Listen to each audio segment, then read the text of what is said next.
তো গাইস আজকে গিয়েছিলাম আমরা কাজে, আর কাজে গিয়ে কি কি কাজ করলাম সেটাই তোমাদের সামনে শেয়ার করব। তো ভিডিওটা তোমরা শুরু থেকে দেখো, তাহলে তোমরা সব বুঝতে পেরে যাবে। তো তোমরা তো জানো যে আমি ছোট্ট একটা চ্যানেল নিয়েছি, 100 দিনে 100টা ব্লগ আপলোড করবো। তো এটা হচ্ছে 9 নম্বর ব্লগ।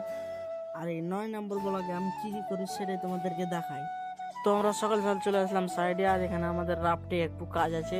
তারপরে আমরা এখানে কিন্তু কাজটা করে বোর্ড লাগিয়ে দেবো, দিয়ে আমরা কিন্তু ঢালাই অর্ডার করে দেবো।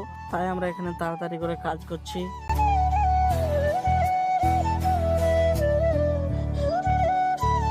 তো বেশ কিছুক্ষণ পরে এখানে আমাদের কিন্তু বোর্ড লাগিয়ে সব রেডি হয়ে গেছে, আর এখানে ইঞ্জিনিয়াররা আছে। এখানে আমাদের সব কিছু মেপে আমাদেরকে তখন ঢালাইটা অর্ডার করে দিয়ে দিবে। তো এখানে আমাদের ভার্টিকেল গুলো পড়েছিল, তাই আমরা এখান থেকে ওই সাইডে রেখে দিলাম।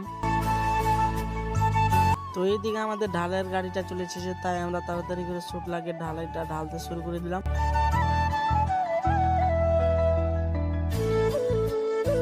তো এখন চলে এসেছি আমি রুমে, আর রুমে এসে এখানে আমি হাত দিয়ে বসে আছি, আর এইদিকে কাকা মাংস রান্না করছে।